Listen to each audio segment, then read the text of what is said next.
Hello दोस्तों, हमारी आज की इस कहानी का नाम है ससुराल। प्राची अभी तैयार होकर घर से निकल ही रही थी। उसकी सास मालती जी ने उसे टोक दिया, बहू कहाँ जा रही हो। प्राची ने बहुत विनम्रता से जवाब दिया, माँ जी पापा की तबीयत बहुत खराब है, माँ बहुत घबरा रही है, उन्हें देखने जा रही हूँ।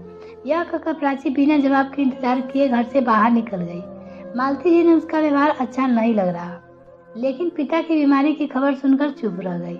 प्राची जल्दी से घर पहुंची तो देखा पापा की खांसी का वैसे बुरा हाल था। प्राची ने माँ से कहा, मैंने आपसे पहले ही कहा था कि आप पापा को किसी अच्छे डॉक्टर से दिखा लेते हैं। खांसी बढ़ती जा रही है, लेकिन आप दोनों किसी की सुनते नहीं हो। तुम पापा को संभालो, मैं ऑटो लेकर आती हूँ, हम बड़े हॉस्पिटल से लेंगे। प्राची पापा को लेकर अस्पताल पहुंच गई। वहाँ डॉक्टर ने उन्हें एक इंजेक्शन लगा दिया, जिससे उसे कुछ आराम मिला। डॉक्टर ने प्राची से कहा, देखो अभी तो हम इन्हें एडमिट कर रहे हैं, कल इनके सारे टेस्ट करेंगे, इसके बाद ही ठीक से इलाज शुरू होगा। प्राची पापा के एडमिट कराकर घर पहुंची तो उसके पति अमित उसकी प्रतीक्षा कर रहे थे। अमित ने जाते ही प्राची से पूछा, कैसे है पापा? तुम तो उन्हें देखने गई थी, कितनी देर लगा दी तुम्हें? पता है कि माँ को खाना ना आज सब भूखे ही बैठे हैं, कम से कम पापा को सोचती। अपने घर की जाकर बैठ गई।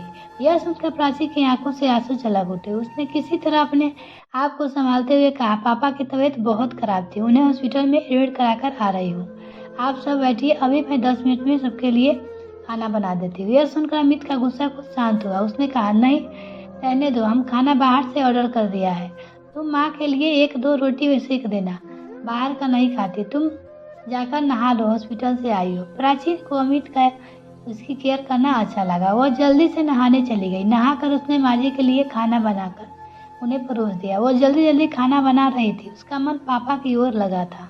पता नहीं अब कैसे होंगे। वह फोन करना चाह रही थी। सब काम जल्दी से निपटाकर वह छत पर चली गई। वहाँ उसने माँ को फोन लगाया, माँ आप कैसी हैं तबीयत पापा की? माँ ने कहा, बेटी तेरे जाने के बाद तो इनकी तबीयत और बिगड़ गई थी, इनके खांसी के साथ खून भी आ रहा था, डॉक्टर ने तुरंत सारे टेस्ट कर लिए हैं, सुबह तक रिपोर्ट आ जाएंगे।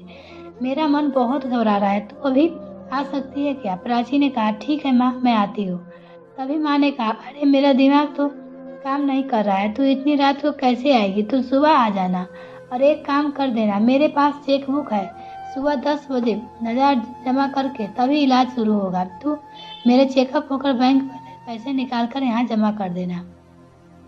कुछ देर बाद करके प्राची गई। उसने देखा कि सब सोने जा चुके थे। वह रसोई में जाकर काम निपटाने लगी। आज उसे अपना बचपन याद आ रहा था। उसने पापा से कहते थे, मेरा बेटा नहीं, तू क्या हुआ, मेरी बेटी है, इसे काबिल बनाऊंगी कि यह मेरा बेटा बनेगी। आज अपने आप को कितना लाचार मान रही थी। प्राची काश लड़का होती तो कम से कम इस समय अपने पापा का ख्याल तो रख सकती थी। किसी तरह काम निपटा कर वो सोने चली गई, लेकिन आंखों में नींद कहाँ थी। उसने अमित की गहरी नींद में सो रहे थे। सुबह वह जल्दी उठकर सबके लिए नाश्ता बनाकर अमित का लंच पैक करके निकल गई तैयार होकर। तभी उसने देखा कि उसकी अलमारी से 10,000 रुपये पड़े हैं, जो अमित के परसों घर खर्च के लिए दिए थे। प्राची ने सोचा, कुछ सोचकर पैसा रख लिया और हॉस्पिटल पहुंच गई। उसने अपने पैसे जमा कर दिए। पापा के पास पहुंचा तो देखा पापा कुछ ठीक लग रहे थे। वो प्राची को देखकर मुस्कुरा दिए। तभी माँ ने कहा, बेटा चेक लेकर बैंक से पैसा निकाल कर जमा कर दो, तभी रिपोर्ट मिलेगी। प्राची ने कहा, माँ मैंने पैसे जमा कर दिए थे, अभी घर जाऊंगी तो बैंक से निकाल लूंगी, पापा का इलाज अभी शुरू हो जाएगा। यह सुनकर माँ ने कहा, अरे बेटा तूने यह क्या किया? तेरे ससुराल वाले को पता चलेगा तो जाने क्या कितना बुरा भला कहे सुनाएंगे। प्राची बोली, माँ तुम चिंता मत करो, मेरे पास घर खर्च के लिए पैसे थे, अभी बैंक से निकाल कर वापस रख दूंगी। मुझे शाम को जाना है शॉपिंग करने अमित के साथ। प्राची कुछ देर वहाँ रुक कर बैंक पहुँच कर गई तो गार्ड ने पूछा, भैया आज बैंक बंद है क्या? गार्ड ने कहा, बहन जी आज दूसरा शनिवार है, कल इतवार है, तो बैंक सोमवार को ही खुलेगा। यह सुनकर प्राची के पैरों तले जमीन खिसक गई। कहीं अगर अमित को पता चल गया कि घर खर्च के पैसे निकाल लिए तो जीना मुश्किल हो जाएगा। वो डरती डरती घर पहुंची तो उसने देखा कि उसके साथ मालती जी गुस्से से बैठी थी।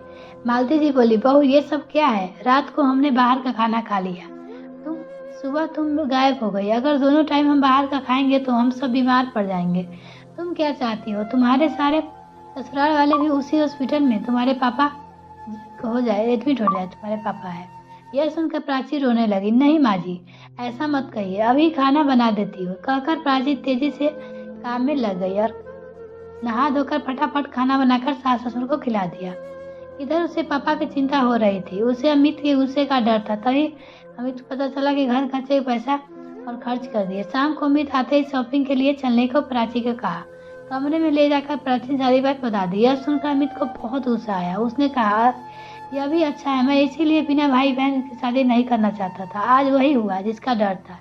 मेरी कमाई अपने माता पिता पर लुटाती रहो। यह सुनकर प्राची सब्र का बांध टूट गया।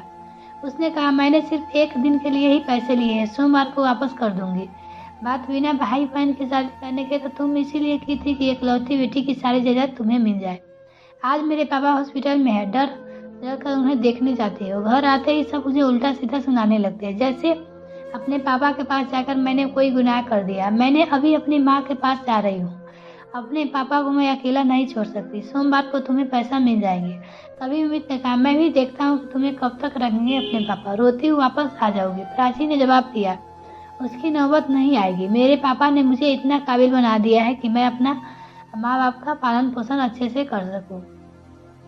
यह कहकर कविता एक बैग में कपड़े लेकर पियर की ओर चल गई। आज उसे ऐसा लग रहा है कि जैसे वह बेटी होने की कैद से आजाद होकर पापा का बेटा बन गई। वह अब केवल अपने माँ पिताजी का सहारा बनेगी।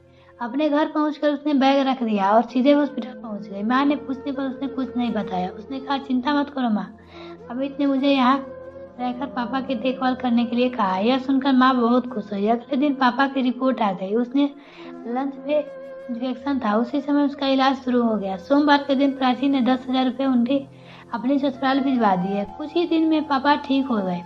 प्राची ने इसी बीच एक नौकरी ढूंढ ली। जब वो उनके पापा घर आ गए तो उसने सारी बात बता दी। पापा ने कहा, बेटा हम अब ध्यान रख लेंगे, तू अमित से बात कर वापस लौट जा। प्राची बोली, पापा मैंने घर अपनी वजह से नहीं आपके आसमान के कारण छोड़ा है। अब मैं बेटा बनकर आपकी सेवा करूंगी। आप परेशान ना हो। आपको आपको क्या लगता है प्राची, यह निर्णय सही था या गलत? मुझे कमेंट करके जरूर बताइएगा। मिलते हैं फिर नेक्स्ट वीडियो में, तब तक के लिए बाय।